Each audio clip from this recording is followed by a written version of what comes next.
Please turn in the blue Sidurim to page 71.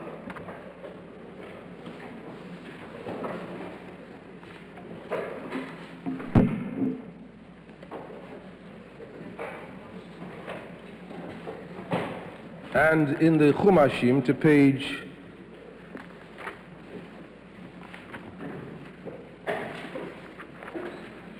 366.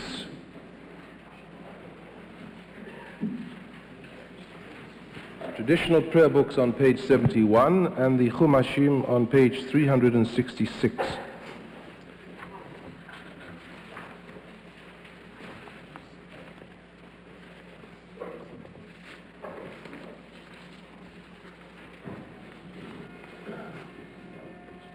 By a curious coincidence, our reading from the Torah this morning focuses on the very issue we have been discussing here for quite some time now, namely the contemporary or the possible contemporary meaning of the blessing on page 71, which forms a central point of the traditional Shacharit service. Let's look at the blessing on page 71. Those of you who have been here for some time, of course, know this, but we have visitors this morning. This blessing is, in fact, based on a verse from the 45th chapter of Isaiah, which originally reads, Yotzer or uvore choshech ose shalom uvore ra. The original verse affirms that God creates light and darkness, peace and evil. When the rabbis placed this text from Isaiah in the prayer book, and indeed our liturgy consists almost 95% of verses that are taken from the Bible and turned into various patterns, mosaics. The blessing was changed because to attribute evil to God was something that the rabbis had difficulty with, even though in the monotheistic perspective God in fact is regarded as responsible for all things. The rabbis had some difficulty with it and changed the phrase to everything. Nevertheless, this blessing, even in its altered form, points to what is the central problem of Jewish religious thinking. How do we perceive the universe? Is the universe a unity? Is there one totality of reality? Is there only one unified principle behind all things? Or are there more than one, is there more than one power, several powers? We know that this verse from the 45th chapter of Isaiah, when it was originally written, several hundred years before it was taken over by the rabbis, was in fact a polemic against the Zoroastrian religion. The Jews had been living in Babylonia, Persia, since the destruction of the temple in the year 586, and they had come into contact with Zoroastrian religion, and their awareness of the fact that Zoroastrian religion is a dualistic religion, which affirms that in fact good and evil belong to two separate areas or two separate principalities, that there is a God of good and there is a God of evil, a God of light and a God of darkness. Isaiah opposed this idea of there being a split in the universe and insisted that all came under one single heading. Now, the question that we are dealing with, and it's a question to which I do not have an answer. Each week I simply become more aware of the significance of the question. And incidentally, please keep your books open at those pages. Before moving on, I hope that some of you at least saw a very interesting and curious article in yesterday's New York Times by Flora Lewis called Man and Mitochondria, which has a direct bearing on what we have been discussing for the last several weeks. It raises the whole question which Lainey Bergman raised some weeks ago, namely that Reconstructionism originally grew up in a cultural background in which the main dominant patterns of thinking were Newtonian and Darwinian. And that these two views, the view of the universe presented by Newton, which was an idea of the universe which related to the physical dimension of the universe, although Newton himself, of course, was a very religious man, He was interested in the universe from a mechanical point of view. And Darwin, in terms of his evolutionary theories, that both of these men, as it were, created far beyond what they were doing scientifically, a kind of a world outlook. The image that I have is of a man sitting on the ocean in a boat. That is to say, he is alone and an individual and on his boat, but he is buoyed up, he is kept up by a whole ocean. That is to say, every writer has these various influences, and each great thinker has other people who influenced him and whose ideas are part of his outlook on life. By the same token, the author of this article suggested, social ideas became influenced almost unconsciously by these notions of Newton and Darwin. Darwin, we all know, gave us the idea that nature was red in tooth and claw, that society itself, as a matter of fact, it was in the 19th century that we got this notion of social Darwinism, that somehow society ought to imitate this conception of evolution in nature, and to a large extent, social ideas were also based on Newtonian ideas. And now, apparently, of course, these ideas have changed, and the author quotes Walter Lippmann as saying, "Our political thinking today has no intellectual foundations." What I'm trying to suggest is that some of the things that Rabbi Kaplan bequeathed to us belong to this Newtonian and Darwinian universe of thinking. And the problem is that scientists themselves don't quite know how to look at the world today. However, apparently one of them does. She compares and contrasts two thinkers, a French philosopher called Edgar Morin, who I have not heard of before, who is described as filling the gap left by Sartre. So he must be a very big man, because that's a very big gap. The other is an article by Lewis Thomas, who many of us know, who has written some marvelous books which again are very much reconstructionist in their intent. That is to say, they deal with the question of the whole and the part, the whole being greater than the sum of the parts, and the relationship of the part to the whole, and vice versa. He's written two books.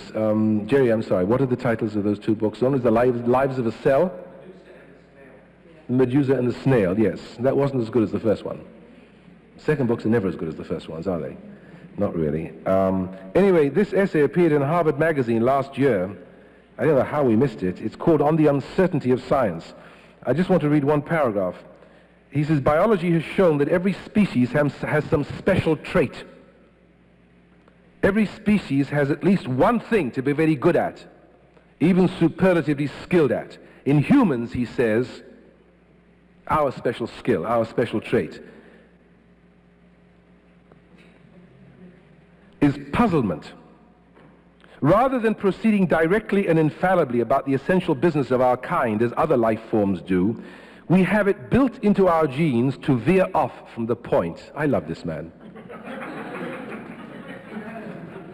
I love this man. We have built into our genes to veer off from the point.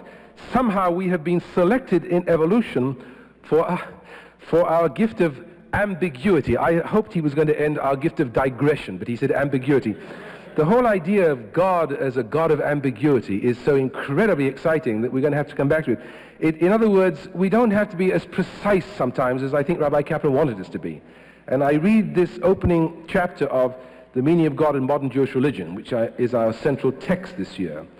And I marvel about how he wanted to have everything tied up in a neat, very tidy order. Everything had to fit in perfectly. So you have an architectonic. If you accept this premise and that syllogism and this argument, you believe in God. But it doesn't feel like it when you get to the end of the argument. And that's constantly a problem that those of us who read Kaplan have. And I think one of the reasons maybe is that the universe of discourse in which Kaplan floated was of Newton and of Darwin. And that those are not the templates. Those are not the paradigms. Those are not the basic structures in terms of which the leading thinkers of our age are trying to understand the world. Now, I know nothing about mitochondria. I don't even know whether I've met any. Apparently they are, well, the tiniest and most fragile organisms, and they dominate the life of the earth. I mean, this idea is mind-boggling. One would assume that somebody with an atom bomb dominates the life of the earth. Wouldn't one assume that? Wouldn't one assume that the person who had the biggest stockpile of atom bombs, the man who has the most power, this is a very Jewish notion, it's an archaic Jewish notion, that the little cells, the most fragile of organisms, one brings to mind Gandhi and Martin Luther King and Moses and the prophets, not by might, not by power, but by my spirit. Is it possible that the central paradigm of reality is not nature red in tooth and claw, the man who has the most force and the most power and the most money, who is able to kick everybody else around because of that, who is the one who dominates the earth, that in fact, as Jesus said, the meek shall inherit the earth, the mitochondria shall inherit the earth. It's a mind-boggling idea, and it comes from the cutting edge of modern science. These cells within cells demonstrate Lewis Thomas's general observation that the urge to form partnerships, to link up and collaborate, is perhaps the oldest, strongest, and most fundamental force in nature. There are no solitary, free-living creatures. Every form of life is dependent on other forms. That's shocking for the American. It's shocking for the American, but not shocking for Kaplan, who is very French in following Émile Durkheim's notion of the social fact. If what Thomas is saying is true, and I have no way of checking it because I am not a biologist, then I do remember a book by a man called Prince Kropotkin, the title of which Jerry will have to remind me of again. It's about the urge to cooperate. In other words, Kropotkin was a Russian scientist who observed that in nature the tendency is for what we would call as reconstructionists phenomena of peoplehood to develop. That is to say, constellations of entities and organisms where the whole is greater than the sum of the part. This was written about 100 years ago. It was used by preachers because it seemed to be the only thing they could hold on to at the time when Darwin was talking about a universe in which the prize went to the biggest tiger with the sharpest teeth, and where the robber barons in America were trying to demonstrate that America could become a zoo, something which we Americans have never quite got over. The whole idea of the predominance of the first person singular, I'm doing my thing, it's my idea, I make up my mind, whereas Reconstructionism insists on the fact that the first person singular is meaningless without the pre-existence of the group. We are what we are as individuals because we belong where we belong, not the other way around. And Kaplan's constant reiteration that the image of the thinker on some promontory, remember that marvelous Rodin's thinker is balderdash. That's not how thinking begins. Thinking language grows out of the group. The individual doesn't hive off and come back to society. He is enabled to hive off and be something because he belongs to society. This is basically where we are at right now, and I suppose the reason why I digress was first of all because I wanted to make some modest obeisance in the presence of the god of ambiguity and digression, but also for those of you who may be wavering and thinking that somehow this is one massive digression, this preoccupation with the question of what we mean by the unity of God, is the very problem which is the preoccupation of our modern thinkers. You see, the other problem, which was Newton's problem, goes back to Galileo and goes back to the whole problem of billiard balls hitting one another. The universe not as a universe in which there is purpose or striving or teleology. This was vulgar to talk about such things in the 19th century. Everything had to relate to everything else the way billiard balls do, and of course this also had its impact on the universe. So what the article really was saying was that we are at a point where all thinking people are moving away from a universe in which the two central paradigms which governed not just the actual disciplines which they were responsible for, namely physics and biology, but the fact that those ideas, as all great ideas, fertilize all other dimensions, literature, the novel, art, music, that there is a major shift taking place. A major shift taking place in the intellectual template of modern thinking. And that the shift is taking place in the Newtonian dimension, which saw the universe simply as a mass of billiard balls bumping against each other with no rhyme, nor reason, nor purpose, and the Darwinian, which saw life as the gift of the most powerful. Two radical changes taking place are quantum mechanics, where the closer one looks, the more chaos there is and the less order, that in fact on the most fundamental levels of life, the Newtonian billiard balls don't work at all. Galileo's experiments are meaningless.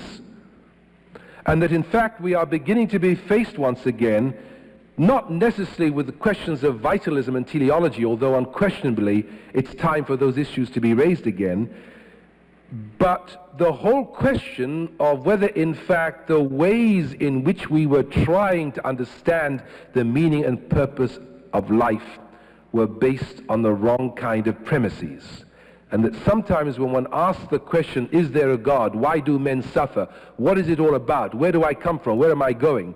And one thinks about these problems and tries to find answers to them in terms of the wrong kind of paradigm. You're sitting on the wrong kind of ocean, in the wrong kind of boat. The currents and waves that are going to influence you ultimately will lead you in the wrong direction. And that is something which I thought was worth drawing your attention to today, because what I'm going to try to demonstrate, or begin to demonstrate, because we're not going to conclude this morning, is that Kaplan's constant endeavor to insist that unless we believe that the world is a unity, and unless we believe the world is so constituted as to fulfill human beings, we cannot honestly say we believe in God. This is a problematic statement. We have to try to understand to what extent Rabbi Kaplan is the man on the boat who was overly influenced by the Newtonian and Darwinian universes of discourse. To what extent a shift in paradigm makes it incumbent upon us to address ourselves to the central issues of Reconstructionism from the standpoint of different perspectives and different paradigms. That is essentially what I'm trying to say. And of course, this doesn't only affect Rabbi Kaplan, it affects Richard Rubinstein, and it affects everything that we have been saying ourselves. And crucially, it raises issues of the relationship between the part and the whole, which of course is a philosophical problem as old as the hills, the one and the many, which, if my memory serves me correctly, was already on the agenda of the pre-Socratic philosophers, the Ionian philosophers who date from the 6th and the 5th pre-Christian centuries. To jump ahead a little, I'm beginning to wonder whether the obsession on the part of our ancestors with monotheism was not adaptational, as simple as that. That you survive better if you have a monistic perspective on life. That it is a survivalist aspect which made them go crazy about insisting that you have to insist that there is unity in the world. Now let's look at our blessing. Blessed art thou, Lord our God, King of the universe, who creates light and darkness, peace and evil, all things. And then look at verse 14 on page 366 in the Chumashim. And what do we have there? We have a very big resh. What is that resh doing? That resh symbolizes everything that I have been saying since Yom Kippur on this pulpit.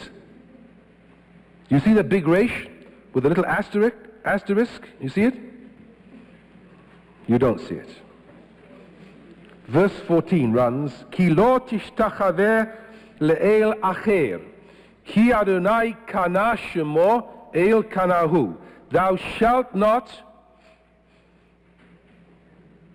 bow down, thou shalt bow down to no other God, for the Lord whose name is jealous is a jealous God. Why do you think we have a big resh there? Do we have any ideas? Our Musmach is bound to know. Go on. Well, he got married last Sunday, so we give him a break. Yes. Yes.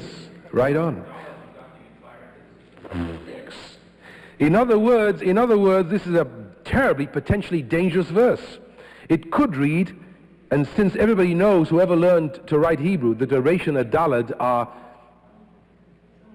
orthographically, there's nothing to separate them. In fact, one of the big problems in a Sefer Torah is when that little bit of ink which gets dry and falls off and a dalet becomes a resh. You ask any sofer, any scribe, what is one of the big problems in correcting a Torah, an old Torah? The little bits that make a difference between a kaf and a pei, the little bits which make the difference between a hey and a chet, the little bits which make a difference between a bet and a kaf and a dalet and a resh, they are lethal. And they are more lethal when they can lead to heretical sentiments in the Torah. If the little bit of the dalet falls off, or rather if or something else happens, or if you get some kind of a squiggle there, and there is the possibility of confusing one letter for another, then you are in the presence of the central heresy which we are trying to deal with, and which Rabbi Kaplan spent his entire life wrestling with. How can we say meaningfully in the 20th century, we believe in God? Kaplan says the only way you can say that is by finding some modern version of saying Adonai Echad. That's the question to which I don't know yet an answer, but which I'm just trying to make the question more forceful. And so the reason why there's a big race there is to show us that even if some of the ink falls off, or the scribe makes a mistake. Don't you think it's possible for a scribe who's writing by hand and he's getting tired? Has anybody ever given an article to a secretary and that she's jumped from line 3 to line 5 because the same word, there's a special word for that actually in, I don't know what it is, it's a very common phenomenon in ancient texts where you jump from one paragraph to another paragraph because the same word links both things. I'm always having that kind of an experience. And you know what's going on. The best way, by the way, to type is to put a piece of paper on the text and move down like this, because the eye cannot be trusted. The eye jumps.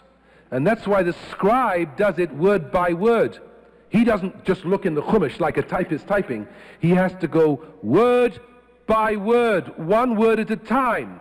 It would be awful if in the Sefer Torah one jumped from Yisrael to Yisrael, or from Eretz to Eretz, or from Zevach or Korban to Zevach or Korban. So the reason why this is big is because it could read, thou shalt not worship the one God. Here we have a definite manifestation of the obsession of Kaplan and the obsession of the Jewish people with unity, which we've got to understand for the 20th century.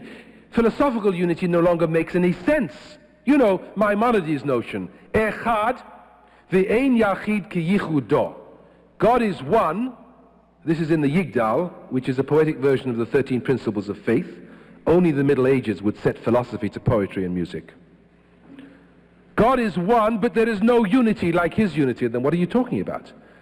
You can't say that God is one, but his oneness is an ineffable oneness which doesn't relate to any other kind of oneness in the world. Then we're back to square one. We don't know what we're talking about. You must not worship the one God would be the one thing which would destroy Judaism. And that is why we have a big race here.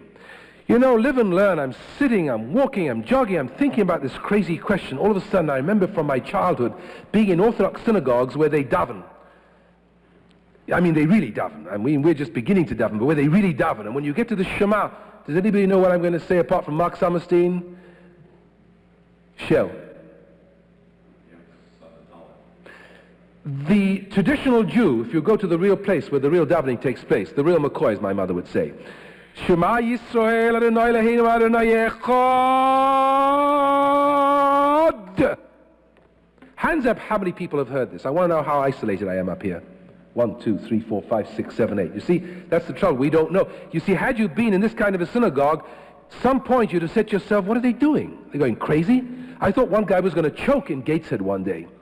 His entire life was coming out, as if he was burning at the pyre in medieval Spain, that this was an auto da fe. And somehow if he didn't take the longest breath in civilization and end with the biggest daled in civilization, and that daled was so big that nobody in history would ever confuse it with a resh. Everybody would know that God was one. It was almost like a Kiddush Hashem, a sanctification of God's name. Why?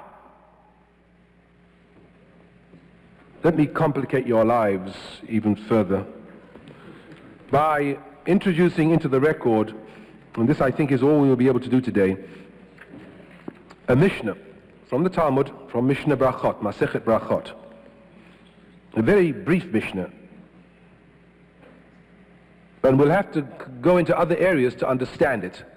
But that doesn't matter, because Professor Lewis Thomas has introduced us to a God of ambiguity and digression, and therefore it's now kosher. It's a very cryptic Mishnah. It will lead us into several different areas, some of which I know many of you are acquainted with, because we've discussed it before at retreats and also from the pulpit. Ha-omer al-kan tzipor yagiu rachamecha. He who is praying, the reference is to somebody who is praying as the shaliach tzibur, as the representative of the congregation, as the chazan. And this man in front of the congregation says, Al-kan tzipor yagiu rachamecha. Your mercies extend to the nests of birds. We'll come back and we'll explain this later. A man stands up as the cantor and in front of the congregation says, God, your mercies extend even to birds' nests. V'al tov yizacher shemecha. May your name be mentioned only in connection with the good things of life. That sounds very much, by the way, like Kaplan's definition of God. God is the sum total of all the good things in the life on which we rely and not the negative things. May your name only and uniquely be associated with the good. Modim, modim. If a person repeats the word modim from modim anachnu lach, which means we give thanks unto the Lord, and he says, you know, we're blessed with a cantor who doesn't repeat himself. I was brought up with a cantor from Czechoslovakia who drove the congregation insane. Whenever he got up there and said one word, that wasn't enough. He had to say 15 times. Have you ever been to a synagogue? I'm not going to ask for hands up again. These memories. I mean, a cantor who is not satisfied, and not in their word. By the time he said the word, go to Fifth Avenue. I think Malavani will afford you the experience. And then when you get to the end of the sentence, just in case you missed the repetition 10 times of those words, the sentence is repeated again several times. And you're waiting for your chopped liver, and you're going crazy there. And then he starts the whole paragraph all over again. Oh boy, we should really appreciate what we've got here. I mean, none of this agony and suffering. I mean, having lived through that as a child, I couldn't go through that again. But the rabbis are interested in something else here. This modim anachnu lach is when we bow down and acknowledge the one God. And this chazan, this shaliach tzibur is saying, modim, modim, meshatkin oto. We tell him to shut up.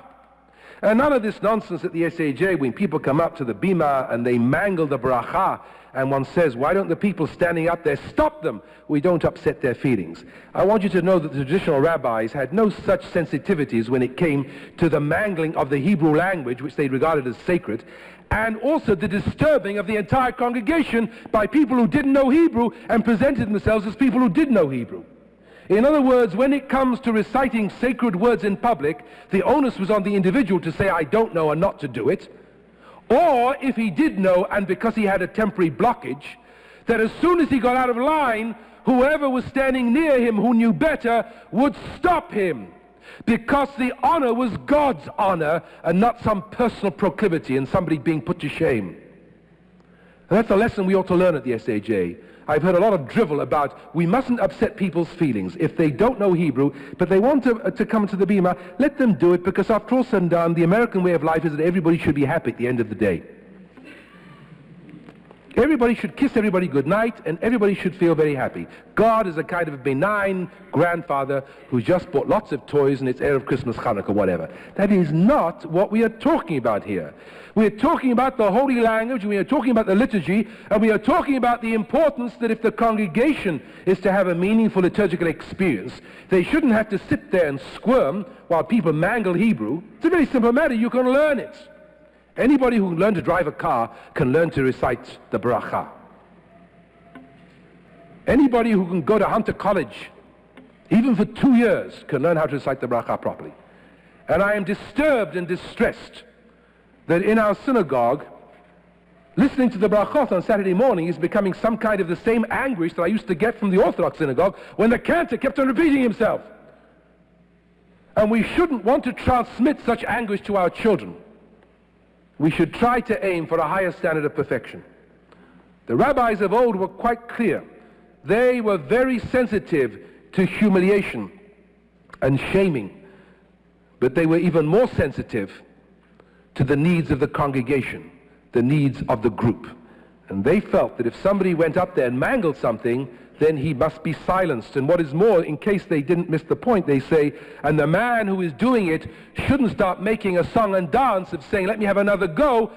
He should not be sarvan, he should not delay, he shouldn't be obstinate, because he should realize immediately that the issue is the respect to the language, the respect to God, and the respect to the larger community. In other words, go away and learn and come back when you know better. We all make mistakes from time to time. But what's happening at the SAJ is this is becoming an ongoing problem. And something has to be done about it, because otherwise Reconstructionism will become synonymous with religious illiteracy, which would be a terribly sad thing. It would be an awful thing if the only synagogue where one could get a decent bracha would be Lincoln Square. We've got to stop that. Now, there's no reason why one cannot be a Reconstructionist and have respect for the Hebrew language. There's no reason why one cannot be a Reconstructionist and know how to recite a bracha properly. If one doesn't, one can learn.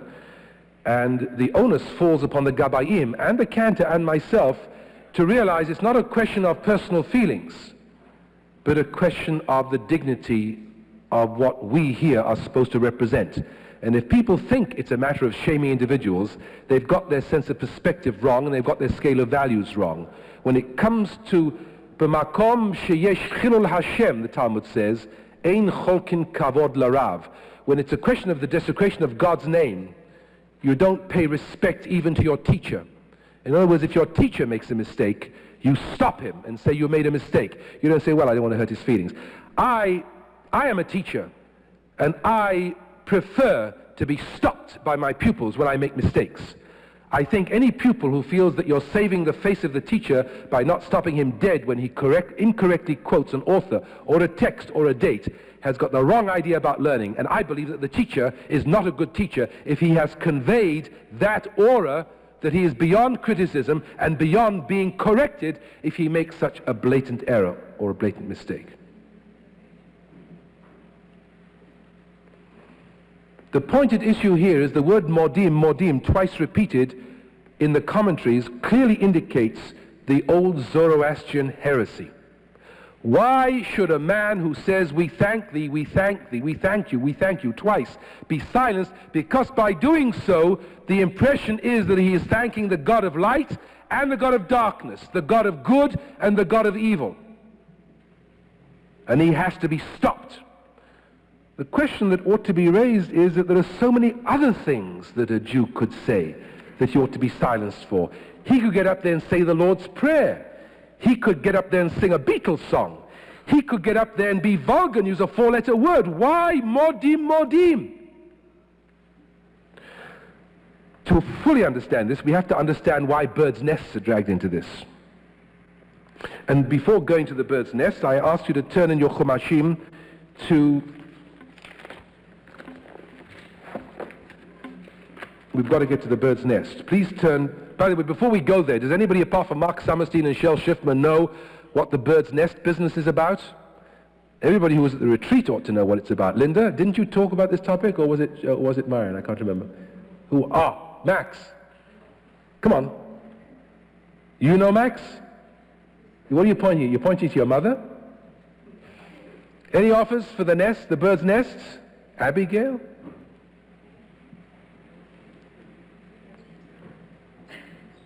See, at the SAJ, I'm now reduced to asking for lay contributions because I've got so many rabbis running around. Linda? The only thing I know about bird's nest is the part of the driven leaf that That's exactly what it is. But can you take it one stage further? Because we had a very fine lecture at last year's retreat on this precise subject.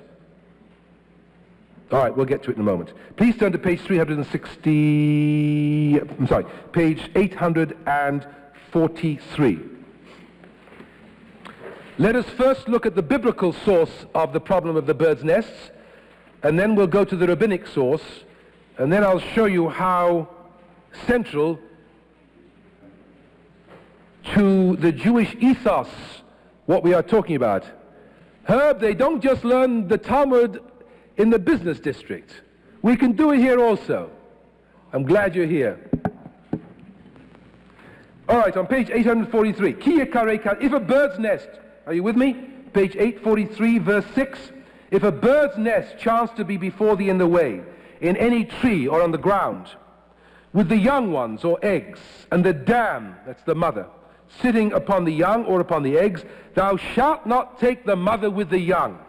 Thou shalt in any wise let the mother go, but the young thou mayest take to thyself, that it may be well with thee, and that thou mayest prolong thy days. Very simple. But please don't rush to the conclusion that Judaism anticipated modern ecological concerns. You see, everybody's onto ecology already, right? Wait. We automatically assume that if the Bible didn't want to kill the mother and the birds at the same time, it was because of the survival of the species. We didn't want the duck-billed platypus to go out of whatever, okay? That's not the reason at all. Not the reason at all, any more than the reason for kashrut is that it's better for your stomach. You know, it's good for you. Now,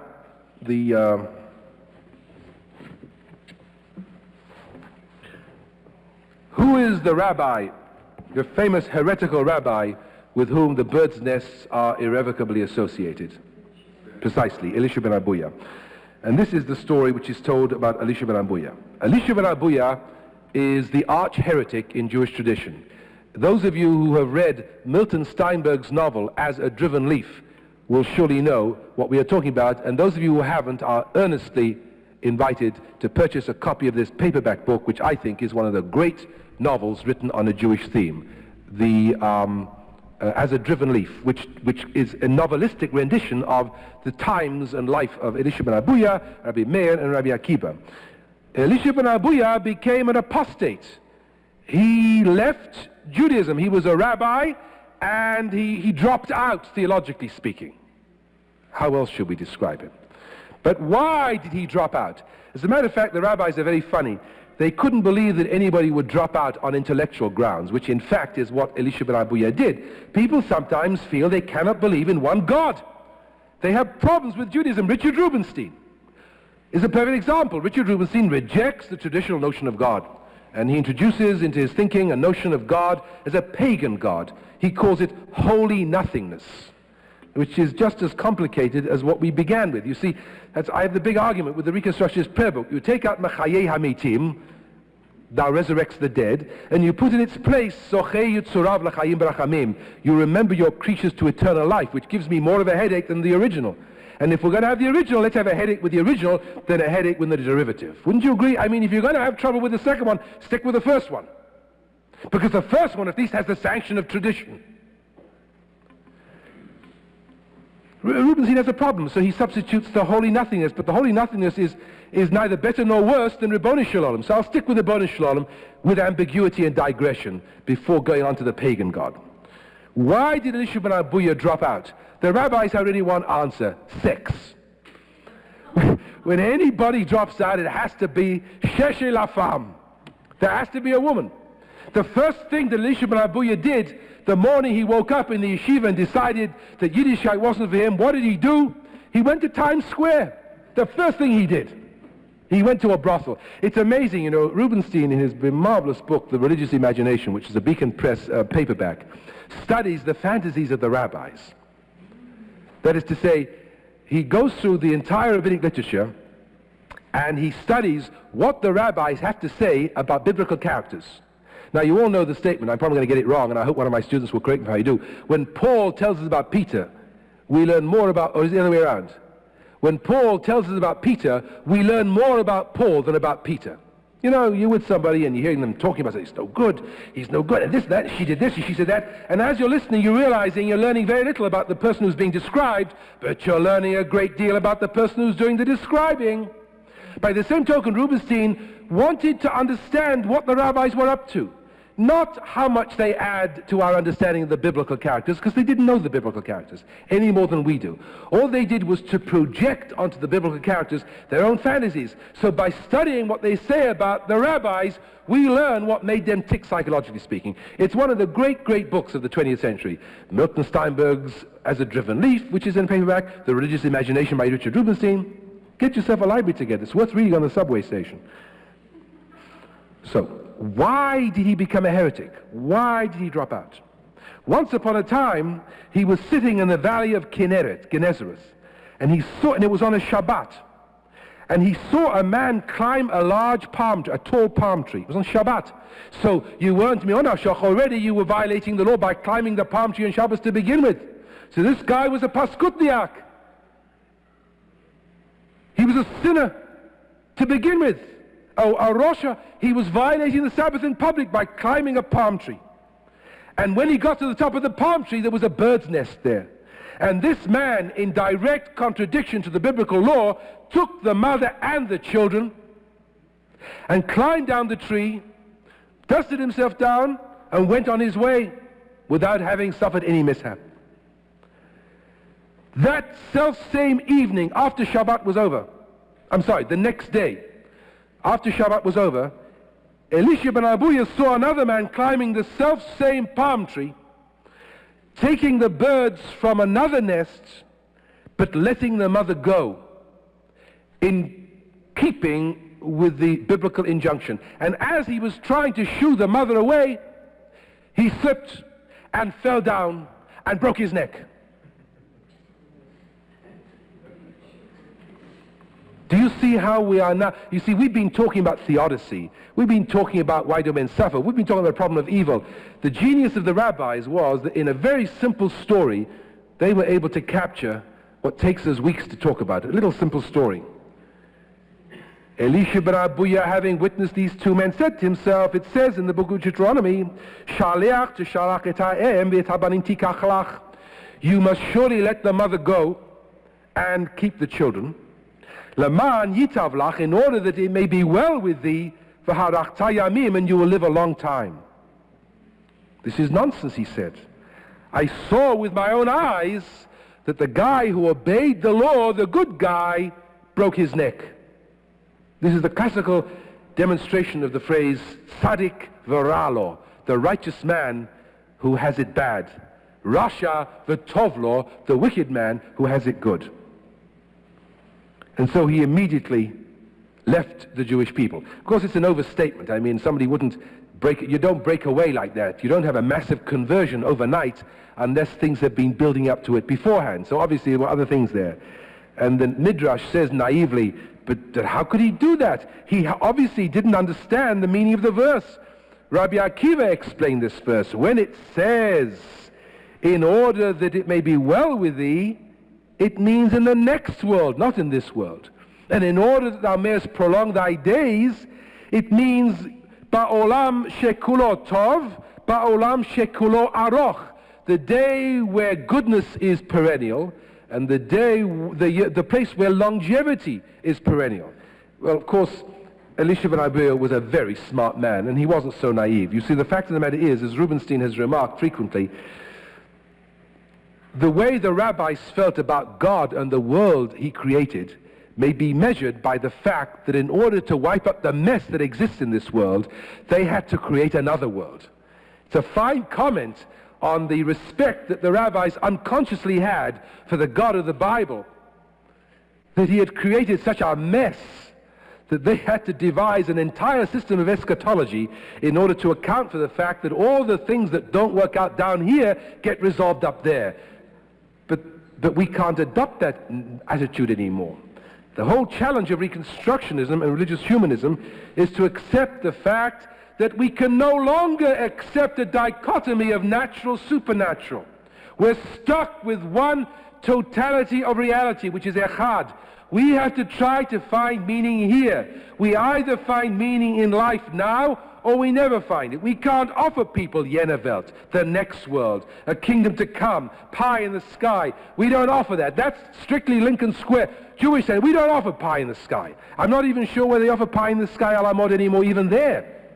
I'm not sure. Or if they do, I think they do it delicately. I don't know any synagogue where you're given pie in the sky with the same kind of enthusiasm that used to be given in the 15th and the 14th centuries. We're all a bit dubious, even the most orthodox of us. But we don't have to hide it here. We don't offer the next world. We say the conception of the next. I'm only talking. I didn't do anything.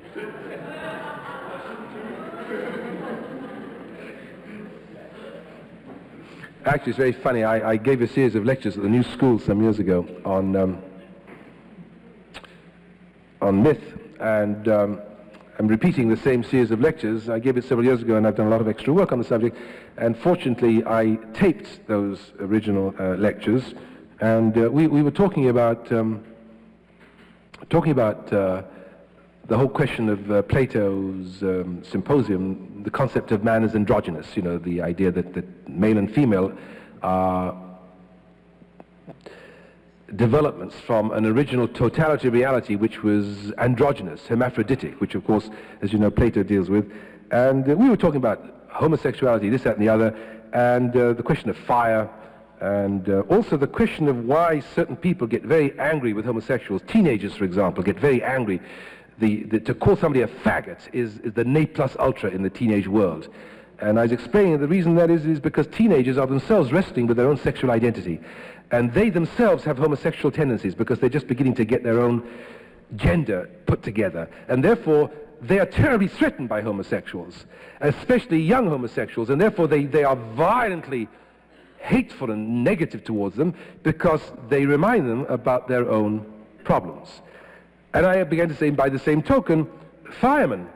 At that particular point, apparently, the newspapers indicated that certain firemen refused to allow homosexuals to work in fire stations. And I said, consider how interesting it is that firemen who spend their entire days holding heavy, long objects full of water with jets coming out at the end, and of course, at that particular point, an enormous fire siren sounded right out of the window. Oi, oi, I didn't say anything. Or spend all their days sliding down poles, you know, from the...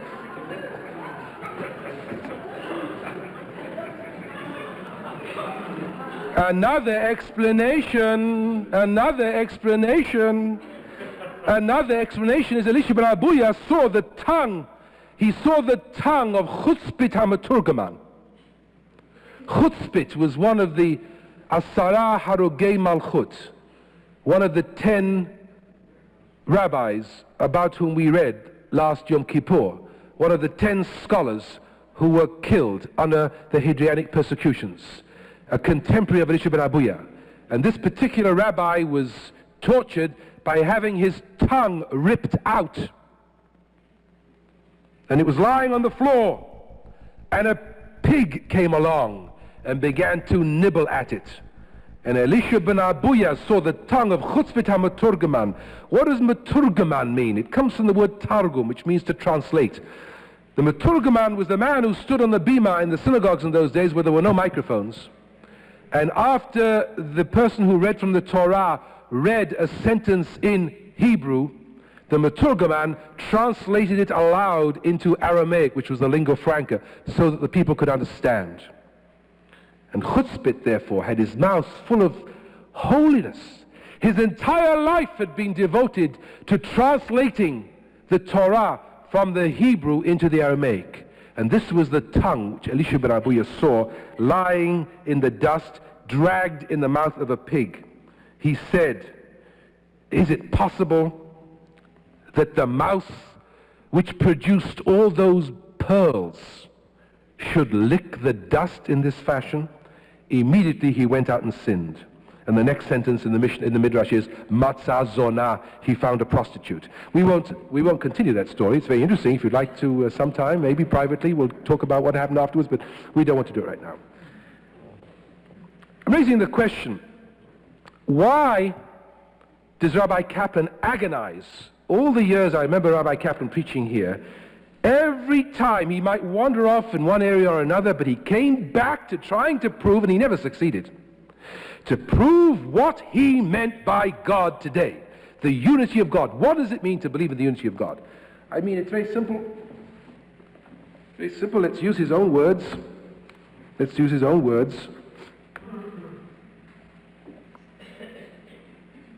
When we believe in God, we believe that reality, the world of inner and outer being, the world of society and of nature, is so constituted as to enable man to achieve salvation. If human beings are frustrated, it is not because there is no God, but because they do not deal with reality as it is actually and potentially constituted. Let me just say that last sentence again because it gives me a lot of problems. If human beings are frustrated, it is not because there is no God, because men do not deal with reality as it is actually and potentially constituted. And again, he says, to believe in God is to reckon with life's creative forces, tendencies, and potentialities as forming an organic unity and as giving meaning to that life by virtue of that unity. Make a brief comment about that, but let's go back to the bird's nest again. What is it? We know now why the man who says modim, modim is shut up. Because he is giving an opening to the idea that there are two gods, there are two forces and two powers. Why do we shut up the man who says, God, your mercies extend to birds' nests? Because his understanding of this business of the bird's nest is that the reason why God wants the mother to be saved is for some reason relating to morality, that God is kind and therefore doesn't want the mother and the children to be destroyed at the same time. It's too powerful an image of destruction. God is merciful. The rabbis are saying here something which many of us are going to have great difficulty with. They are saying, and this is classical rabbinic Judaism, this is classical Judaism, that if something is good, it's not good because we think it's good because God says it's good. And I find that offensive, but that's traditional Judaism. Let me say it again. In other words, the reason why we must let the mother go has got nothing to do with human standards of value and morality. As a matter of fact, to say that the reason why we should let the mother go is because we are perceptive of God's morality is an insult to God. It's chutzpah. The rabbis give this image in another context when a king tells the slave to do something and the slave says, you know, you're a smart king. That's what the king says, the hell needs to work. Go and do it. Don't give me any fancy ideas.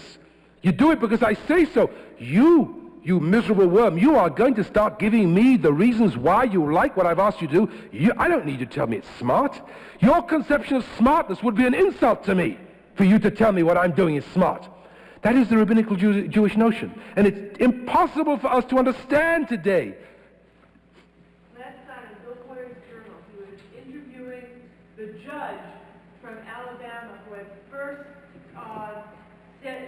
ruled that desegregation of public accommodations. Excuse me, Laney, would you please come up here because I think people can't hear you upstairs. Can you hear? No. Last night, on Bill Boyer's journal, he was interviewing the judge, the federal judge who had made the ruling that desegregation of public accommodations was necessary under the Constitution. And he was talking to the man about his own life. The man had grown up in an idiosyncratic part of northwest Alabama, which was known for its unionist leanings during the Civil War and its more liberal attitudes. And he said, well, did you rule about desegregation because you believed it was morally right? He said, absolutely not. He said, that's not what my job is as a judge. He said, I ruled that way because I believed it was the law. He said, a judge who rules based on his own concept of morality, rather than based on what he thinks the law is not living up to his mandate. So the same concept. This is a very, very central theme in traditional Jewish thinking, that by telling God ta'amei ha-mitzvot, the reasons for the mitzvot, violates our proper attitude towards these laws. We must obey these laws because God is all-powerful, all great, omnipotent, omniscient, omnibenevolent. He gave us the Torah. We obey it without question. I'm sorry, just one moment. I've got two people there. We'll give the visitor pride of place and then we'll go back. No, please. I was going to say that I don't know if even the judge meant exactly what he said. I didn't hear him. Because that has been the evolution of the law in this country for the last 150 years. The law changes because judges who interpret it change their interpretation of the law. The Constitution hasn't changed nearly as often as those cases and rulings which interpret the Constitution. So a judge in 1870 said something was not constitutional and today it is, or vice versa. And I think that maybe what that particular judge meant was that in his place at that time, he didn't have the authority, or he wouldn't be sustained if he decided it was time to change the law. But the law, in fact, does get changed because judges decide that the law should be changed.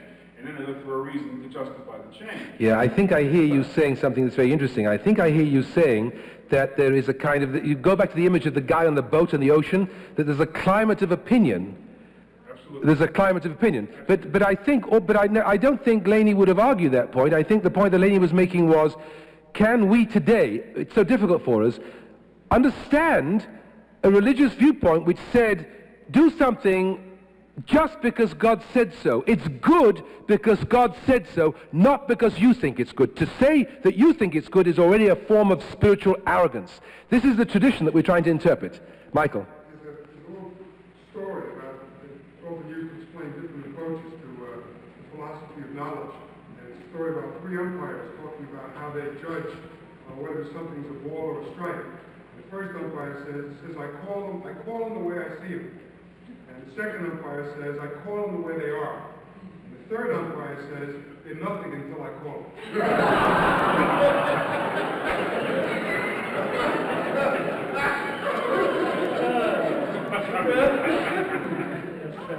I like that. You see, those three perspectives could form the basis of a whole religious discussion on this, because there is a sense in which Judaism adopts the third point of view. Until God speaks, they're nothing. And when God says it, there's something even, and this of course is what Kierkegaard choked over, even if God says, take thy son, thine only son, and offer him up as a sacrifice, which was violently opposed to what Abraham felt. Kierkegaard calls it the teleological suspension of the ethical, which is a ridiculous kind of a sentence. What does it mean? In simple language, it means that if God tells you to blow your brains out, you blow your brains out because God knows better. Teleological suspension of the ethical. I mean, everything in us cries out against it, and incidentally, unless we can feel that our ancestors, on some level, would have understood your joke, then we're wasting our time here.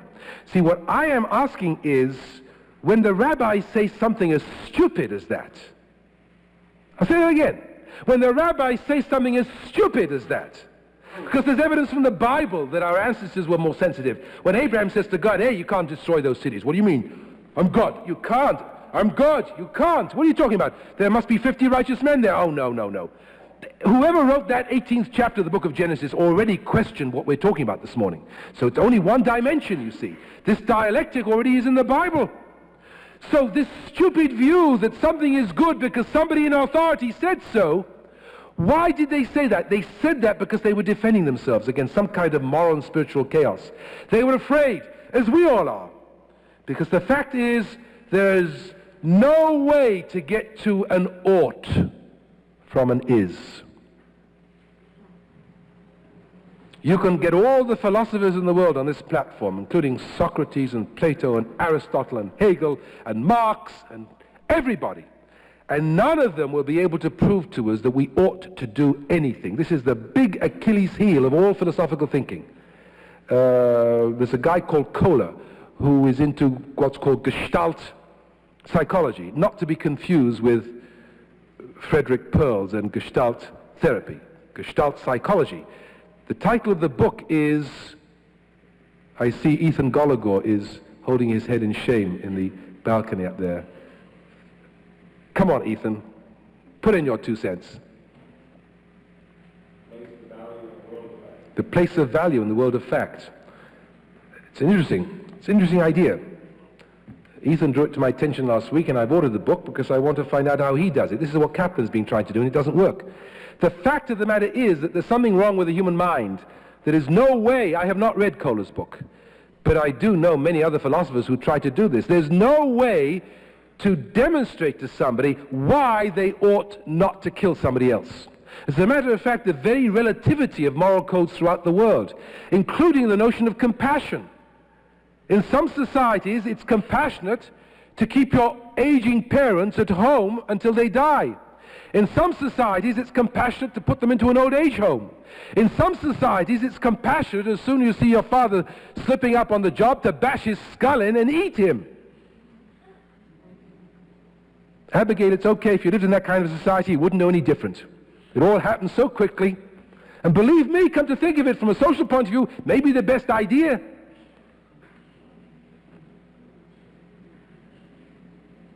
You see, if in fact value cannot be demonstrated, if no amount of facts will lead to a value judgment, then somehow the religious need to insist that only when God says so, that you make the jump of authoritarianism, only then can you hold a value system together.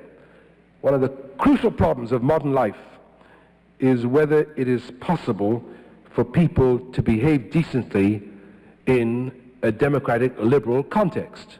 That is to say, without the kind of authoritarianism which states that this is good because we say so and we are bigger than you are. We must end on one thought which I'm going to, unless I'm very happy to entertain more questions. Yes, please. I just want to say that it isn't as remote a problem, I think, where they're living. I have known people in authority who are really threatened by subordinates who, when given an order, say, oh, that's terrific, that's a very good idea. They really are threatened. They don't like it. Their subordinates shut up.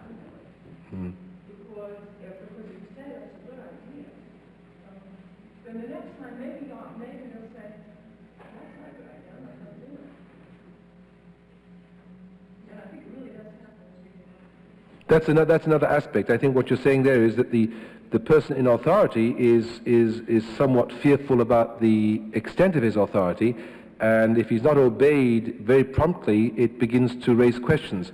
I am preoccupied with a wider problem, namely, how does a society survive? This is what Kaplan is preoccupied with. How does a society survive? Yes, Myron. I had a question that bothered me last week, and I don't know if this is a reconstruction formulation. I also, the question you raised about the universe being so constituted as to fulfill man's needs and to give him salvation, that I can't buy at all. I can't buy that at all. Well, then, excuse me, I want to know where you stand. What you say, I'm very, very, very, you agree? Oh, yeah. That's okay. Absolutely. Right. But suppose I take it and I turn it around. Stop. I'm just going to do that. Oh, you want to do it first, you can. I'm just going to do that. Go on. I've just got that written. Who the hell do you think? I've got that written down here. That's my last sentence. That man is so... Go ahead. All right, go ahead. You do it. I don't know how to formulate it because it's been bothering me for a week. All right, I did it. Yes. Suppose humankind is so constituted that it lives in a universe in which it can't fulfill its own needs, and right. only those who survive. Very good. Very good. That's exactly where we're at right now. As a matter of fact, I wrote this down during the week. Kaplan does this to the Psalm 19. That is, this is where I got the idea from. I got it from Kaplan. The law of the Lord is perfect, restoring the soul. The way the Reconstructionists read that is, in fact, the way we reconstruct as being religious humanists and central to the peoplehood idea, we turn any supernatural statement round, reverse subject and predicate. That which is perfect and that which restores the soul is the law of the Lord. Now, listen to what Myron did. I'm relieved because I thought this was going to sound way out. We believe that the universe is so constituted as to enable man to achieve salvation. I decided, instead of doing it with a psalm, to do it with Kaplan, because Kaplan himself now is like a supernaturalistic statement. To assert that the entire universe is so constituted as to fulfill human needs is a kind of, well, it's not exactly the supernatural God, it's Casper the Friendly Ghost. You can't see anything, but you still anthropomorphize the cosmos. Supposing we turn the sentence upside down, and this was my formulation, supposing we affirm, and this I can believe, I cannot prove, but I can believe, and I can so conduct my life that if I can't prove it to other people, I can infect them. I can make them feel uncomfortable if they don't share these values and these ideals with me. They may go away, but they feel that they're missing out on something. You don't like that? Is that too sneaky for you? That man is so constituted as to experience the cosmos as saving. That was my formulation. And now I'm quite convinced that we're on the right road here. Let me explain what I mean by this. You see, I drew to your attention last week that joke from, I keep on saying Punch, The New Yorker. It's beginning old. I keep on saying Punch, The New Yorker. the three fishes. The little fish says there is no justice in the world. It's like your joke about the ball game. Behind the little fish that says there's no justice in the world, there's a bigger fish that's about to devour the little fish. So we know why the little fish feels there's no justice in the world. The bigger fish says there is some justice in the world. But behind the middle fish, there is another bigger fish who says there is justice in the world. He's going to swallow the middle one. Do you see what's going on here? Now, my problem is that Kaplan's statement that the universe is so constituted as to fulfill human needs is only possible from the position of the biggest fish. The small fish can't make that affirmation because he's going to lose out. And the middle fish is somewhat ambiguous. What we're trying to do now is to say, supposing it's not that way, supposing there are certain people who can't make it, for whom the universe is not. I'm thinking of people who are born brain damaged. I'm thinking of people who are born spastic. I'm thinking of people who are born without a dog's chance. Without a dog's chance. I'm thinking of people who endure certain kinds of genetic accidents, who don't have a dog's chance. Certain kinds of psychosis which we have no way of dealing with. Schizophrenia, which is totally unable to... You just can't do... How can one look at those realities, those facts, and say that the cosmos is so constituted as to fulfill human needs? Whose needs? The schizophrenic's needs or my needs? The psychotic needs or the needs of the people who are fortunate enough to live on the Upper West Side of Manhattan? One of the most privileged areas in the history of the human race, let alone America. The fact of the matter is the little fish didn't survive to tell the tale. Our theologies are largely adaptational theologies. That's why I use the word adaptation. I've come to the conclusion that monotheism is adaptational. The Persians didn't survive. Yes, I was checking up this week. There are some Parsis. There are some Parsis.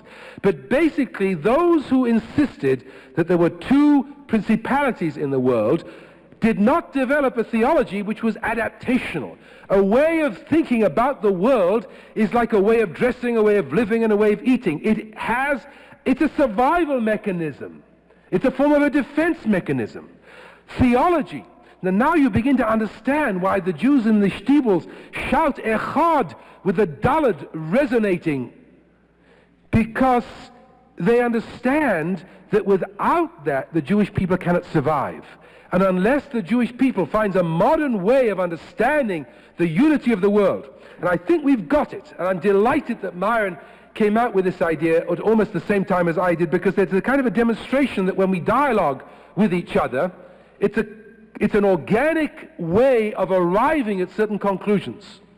That is to say, if the universe evolves, and of course we really need Lewis Thomas to help us here, you know. It'd be very useful if we could declare him emeritus rabbi and sit him over there in the other seat so that he could give us a biological rundown on whether this is in fact valid. Those people who simply because of being beaten down by life, because of genetic problems or chromosomatic problems or physiological problems or psychological problems or living problems, or where they just couldn't survive because of whatever natural physical disease, they said there is no God. They didn't live on to... You don't have the energy to procreate if you feel that way. You're so pessimistic, you don't want to get up in the morning. You don't Who wants to become a parent? Who wants to be... You have to be crazy to want to become a parent. You have to be crazy to want to get married and try to transmit the tradition. To take your child to Hebrew school when it's raining, when it's snowing, cost, the expense, the maintenance, the work, the community. Who needs that? To do that, you really have to make an ongoing affirmation. I believe. You can't prove to anybody who doesn't want to do that there's a purpose and value in it. You can't prove to somebody, say, I don't want children. I don't want to support the community. I don't want to support the Hebrew school, even if my own children are not there. You can't demonstrate it to anybody. Somebody has to come and be infected. You have to come and feel a sense of meaning and purpose, the continuity of the generations. This is what we were talking about when I said that Peter Berger was talking about the notion that every community is based on a sense of continuity. You can't live in ad hoc institutions which just get together for certain ad hoc problems. Tomorrow, the Ethical Culture Society was very anxious to tell me that it's having a meeting to discuss anti-Semitism, and the moral majority, they got very excited. And there was a subtle overtone in the voice of the man who gave me the information on the telephone. You Jews are not interested in this. You're too busy davening and talking about Jewish things. We at the Ethical Culture Society, we know how to deal with anti-Semitism. Nachtig and Tog. My attitude towards anti-Semitism is demonstrated by my teaching this morning, the ongoing lessons of Jewish life. We will never stop people being anti-Semites. It is a sickness. And there will be anti-Semites in every generation. And those people who think you can stop anti-Semitism by having meetings at Stephen Wise Free Synagogue and the Ethical Culture Society are out of their minds. We can't stop people killing us. We can so conduct our lives as Jews, to study, to learn, to teach, to transmit the tradition, so that we can affirm Kihem Chayin of Yorech Yameinu. If they want to burn us, they can burn us. We can't stop them burning us. There are more of them than us. The trouble with Israel today is the state of Israel thinks they can stop anti-Semitism. This was the greatest fantasy of Zionism. Zionism would come into the world to stop anti-Semitism, when in actual fact, Zionism has become a code name for anti-Semitism in our day. We Jews study and learn and teach our children. We transmit these messages, and Reconstructionism has given us the unique opportunity to try to reinterpret an idea which isn't just a theological idea. They wouldn't have wanted to shut somebody up who got up here and said, Modim, Modim, or may your mercies extend to bird's nest, if it was just any old thing. There are all sorts of heresies you could have shut them up for. These were the central heresies. These were the central heresies because they raised doubts about the very survival of the Jewish people. The very adaptational mechanism, the continuity of the generations, necessitated some viewpoint which would ignore the negative aspect of life. And I think mine is right. I think what happened is that ultimately only those Jews who could make this affirmation kept the Jewish people going. And Elisha ben Abuya, who couldn't, dropped out. That is to say, he couldn't understand even, we would say, even if there is no next world. We know that good people suffer. Look at all the good people who died during the Holocaust. And even the bad people didn't deserve to go that way. The fact of the matter is, religion cannot solve all problems. It only functions within certain parameters. It functions within the parameters of those who believe that man has evolved and emerged and developed in his communities in such a way that it is possible for those communities to make affirmations about the life of human beings, families and individuals and communities, that they can insist that the world is so constituted. And the final quotation, which I'm not going to be able to get to this morning, but I'll get to next week when I think this will be summed up, in fact comes from a book by Camus called The Myth of Sisyphus. You see, that is the central theme.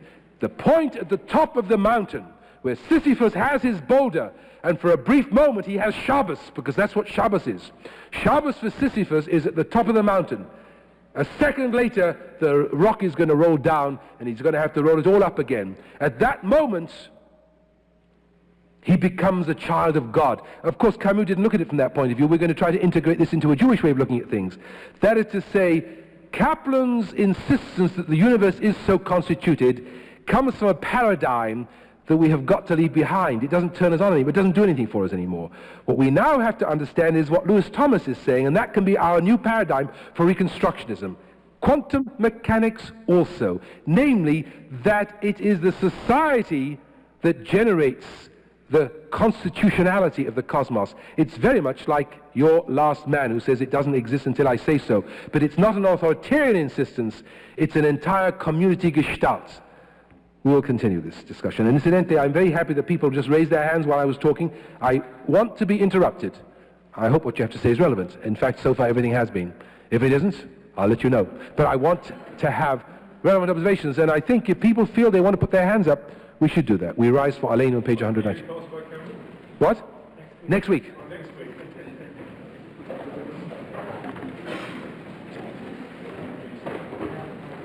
It's very funny.